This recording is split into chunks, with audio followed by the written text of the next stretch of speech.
What's up, y'all? It's your boy Newfie Steve, and today I'll be showing you guys my Elementalist Necromancer on Project Diablo 2. So let's dive in. I'm going to quickly go over some things like the skills and the gear and some reasons why I made the choices I made. So let's do it.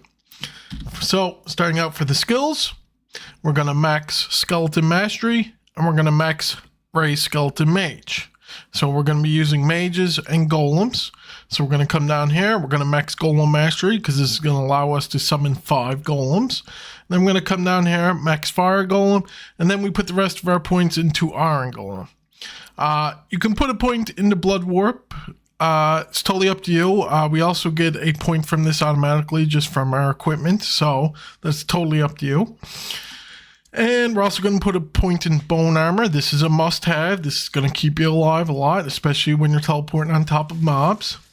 And we also put 1 point into Desecrate, just so we're able to resummon our minions if needed. And for the curses, we're going to come down and put 1 point into Lower Resist. This goes a long way, just very helpful because we're using all types of magic. So this is just great to have. Now, for the equipment, we're going to start with Grave Palms, and the reason is just for the one summoning skills. It's just great to have. For the rings, you can either do 2 SOJs or 2 BKs. Right now, I have 1 SOJ and 1 BK. And for the belt, we go with Arachnid's Mesh, just for the +1 all skills. That's great to have. Also, for the boots, we go with Marowaks for the 2 to Skeleton Master. This is going to help with our mages. And this also has Cannot Be Frozen, which is awesome to have. And for the armor, we go with Trang's Armor for the 2 to Summoning skills and 3 to Blood Warp. This is what I was saying. You don't need to put a point in the Blood Warp as long as you're using Trang's Armor. Now, ideally, I'm trying to get a +1 Trang's Armor, and you want it with 2 sockets, and you're going to want to put fire faucets in it because we are using fire golems, so the fire faucets will boost fire golems damage. And for the helm, right now we're using Sheko, but same idea. Right now I'm using it for resistances, but eventually you're going to want to get a circlet, and you're going to want to get a +4 to summoning skill Necro circlet, and you're going to want to get 2 sockets, and you're going to want to put fire faucets in that as well. Also for the amulet, you want a +4 to summoning skills amulet. Right now I only have the +3, still working on it. This is still a lot of progress to be made here. And for the weapon, we go with the Grimm's Burning Dead. Now, this is the best you can get. 3 to Necromancer skills and 5 to Ray Skeleton Mage. And it got the +1 to all skills, and it got the 4 sockets. So this is as good as this weapon gets. In time, I'm also going to fill this with fire faucets. But right now, I use this just to help stack my resistances. This is great to have because this also allows you to summon 6 additional Skeleton Mages. So on my items, I'm missing a +1 to skills here, +2 here, so that's 3, +1 here, that's 4, and also I need a +1 skills on my Analyst. So that's +5 skills I'm missing altogether. We also have the Necro Torches, and we also have all summoning Necro GCs. And for small charms, totally up to you. I'm just doing these for the resistances right now, but you can do what you want with that. So we're also going to dive into another very important part, the Mercenary. Now for this build, the Mercenary plays a huge part. You're going to want to get an Act 4 Mercenary light, and you're going to put Infinity on him. Obviously, as any magic damage, stuff like that, Infinity is the best thing to have. I just went with Infinity. Has a Dream Helm because he does lightning damage, so it's just, something. Also gives a lot of health and resistances, and some PDR just to keep your Merc alive, and that's pretty well it. But the Infinity is the main part. Now, I also said I use Fire Golems, and you're going to be wondering why I have a Iron Golem. Now, as someone who uses Blood Warp a lot, Blood Warp costs you health to teleport. So I was always a big fan of the Act 3 Mercenary for the prayer. And what that does, it gives you health back.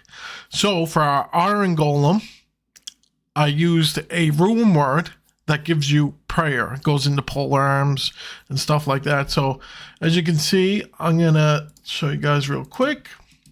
I'm going to teleport a whole bunch and watch my health just start going up.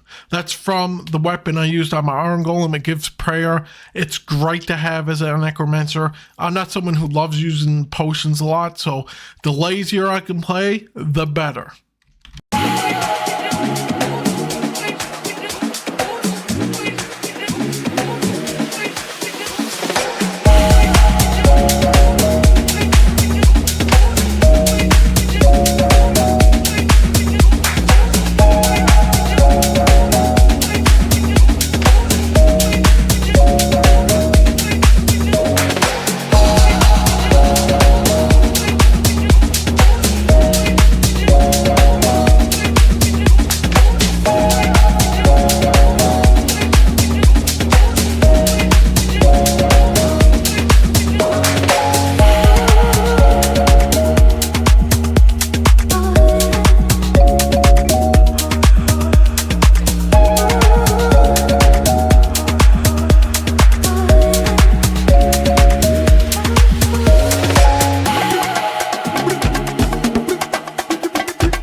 And that there is the Elementalist Necromancer. Hope you guys enjoyed. Hope you try the build out.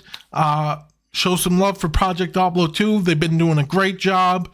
I believe this is the direction Diablo 2 should have went if they continued to work on the game. This is a great game. Hit the subscribe, and I'll see y'all in the next one. Peace.